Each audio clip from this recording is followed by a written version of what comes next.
राम राम मंडळी. तर मी प्रियंका आणि प्रियंकाच खानदेशी किचनमध्ये तुमचं मनापासून स्वागत आहे. माझ्या चॅनलला सबस्क्राईब करा, बेलचं चिन्ह दाबा, त्याचबरोबरीने व्हिडिओला लाईक करा, कमेंट करा, व्हिडिओ तुमच्या फ्रेंड्स फॅमिलीसोबत शेअर करा. तर मंडळी, आजपर्यंत तुम्ही बाजरीच्या पिठापासून बाजरीची भाकरी भरपूर वेळा खाल्ली असेल. ती बाजरीची भाकरी चवदार असतेच आणि पौष्टिक देखील असतेच. पण त्याच प्रकारे मी आज जी घेऊन आलेली रेसिपी ती म्हणजे बाजरीच्या पिठाचे अप्पे. तेही अगदी मस्त पौष्टिक आणि चवदार असे. बाहेरून मस्त असे कुरकुरीत आणि आतमधून मस्त असे मऊसूत असे हे अप्पे तयार होतात. चला तर मग जास्त वेळ न घालवता रेसिपी बघूया. रेसिपी शेवटपर्यंत नक्की बघा. तर इथे मी एक बीट वाफवून घेतलं आणि त्याचे पीसेस करून ते मिक्सरच्या भांड्यात टाकून घेते. त्यानंतर इथे मी 3 लसणाच्या पाकळ्या घेतल्या, अर्धा इंच अद्रक घेतलं आणि एक हिरवी मिरची घेतली. हिरवी मिरची तुम्ही तुमच्या चवीनुसार कमी जास्त करू शकता. आणि आता हे मिक्सरला छान ग्राइंड करून घेते. एका बाउलमध्ये मी 1 कप बाजरीचं पीठ घेतलं. त्यामध्ये अर्धा कप मी दही टाकून घेते. दही ही खूप जास्त आंबट नसावी. यानंतर आता जी आपण बीटची प्युरी करून घेतली आहे ती टाकून घेते. आणि आता चवीनुसार मीठ टाकून घेते. मिक्सरच्याच भांड्यामध्ये थोडंसं पाणी टाकून ते घोळवून ते पाणी त्यामध्ये टाकून घेतलं. त्यानंतर दह्याच्या भांड्यामध्ये थोडंसं पाणी टाकून तेही घोळवून त्यामध्ये टाकून घेतलं. कसं आहे, कुठलंही वाया जाता कामा नये म्हणून मस्त त्या भांड्यांमधलं जे लागलेलं असतं त्यामध्ये पाणी टाकून घोळवून टाकून घ्यायचं, म्हणजे वाया जात नाही.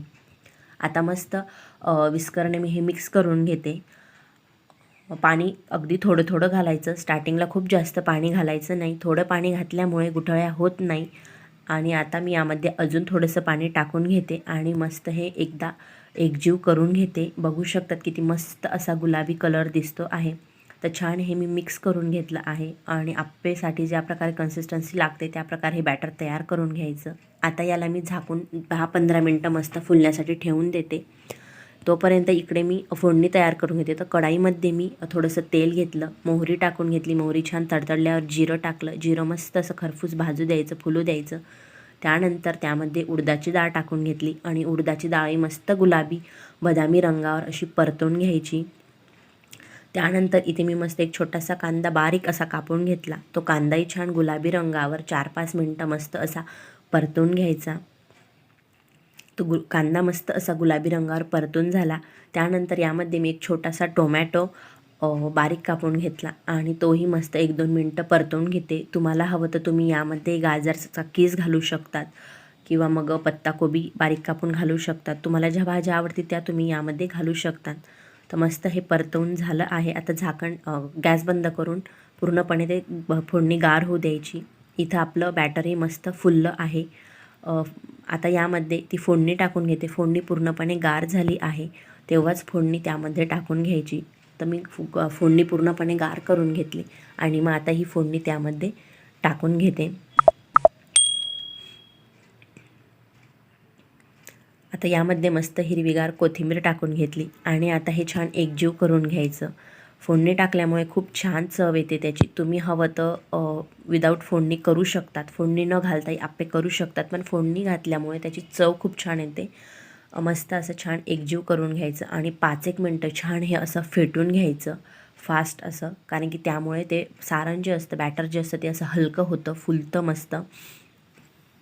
तर बघू शकता तुम्ही बॅटरची कन्सिस्टन्सी कशी आहे, आप्प्यांना लागतं त्याच प्रकारे अगदी त्याचं बॅटर आहे.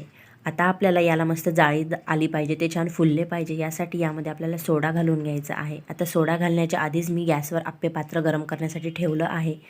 आता इथे मी अर्धा टीस्पून सोडा घातलेला आहे. तर ॲक्टिव्ह होण्यासाठी त्यामध्ये थोडंसं पाणी टाकून घेतलं आणि आता हे छान मिक्स करून घेते. तर हलक्या हाताने हे छान मिक्स करून घ्यायचं आणि आप्पे पात्र बाजूला गरम करण्यासाठी ठेवून द्यायचं, कारण की लगेच मिक्स झाल्यावर आपल्याला बॅटर त्यामध्ये घालायचं आहे, म्हणून आधीच आप्पे पात्र गरम करण्यासाठी ठेवून द्यायचं.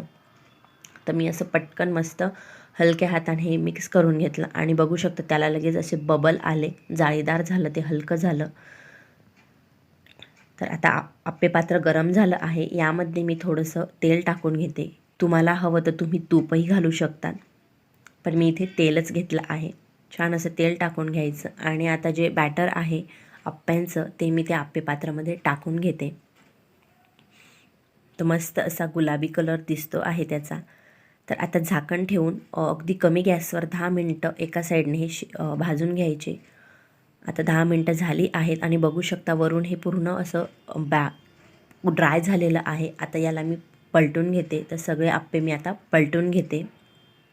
सहज असे अलगद हे आप्पे निघता आहेत, अजिबात चिपकले नाहीत. अगदी अलगद असे हे आप्पे निघतात आणि मस्त खरपूस असे भाजले गेलेले आहेत. तर आता याच प्रकारे मी सर्व आप्पे पलटून घेते. तर सर्व आप्पे मी पलटून घेतले. आता त्यावर तेल टाकून घ्यायचं. तेल टाकून झाल्यावर आता मी हे परत झाकून ठेवते आणि कमी गॅसवर 10 मिनटं होऊ द्यायची. तर आता बघू शकतात तुम्ही 10 मिनटं झाली आहेत आणि मस्त असे बघून घेते मी एकदा खालून मस्त भाजले गेलेले आहेत की नाही. तर बघू शकतात खालच्या बाजूने छान असे ते खरपूस भाजले गेलेले आहेत. सर्व आप्पे छान असे भाजले गेले आहेत. आता हे मी प्लेटमध्ये काढून घेते. तर तयार आहेत बाजरीच्या पिठाचे मस्त चवदार व पौष्टिक असे हे आप्पे. करायला अगदी सोपे सहज असे होणार हे आप्पे. वरून मस्त कुरकुरीत, आतून मस्त मऊसूत असे हे आप्पे तयार होतात. मस्त असे जाळीदार, हलके फुलके, झटपट होणारे असे हे आप्पे आहेत. चला तर मग नक्की ही रेसिपी करून बघा आणि कशी झाली, कशी वाटली ही रेसिपी ते मला कमेंट करून नक्की कळवा. चला तर मग तुम्ही माझ्या चॅनलवर नवीन असाल तर चॅनलला सबस्क्राईब करा. त्याच्या बाजूला बेलचं चिन्ह आहे त्यावर क्लिक करा. त्याचबरोबरीने व्हिडिओला लाईक करा, कमेंट करा. व्हिडिओ तुमच्या फ्रेंड्स फॅमिलीसोबत शेअर करा आणि व्हिडिओ पूर्ण बघितल्याबद्दल तुमचे मनापासून धन्यवाद.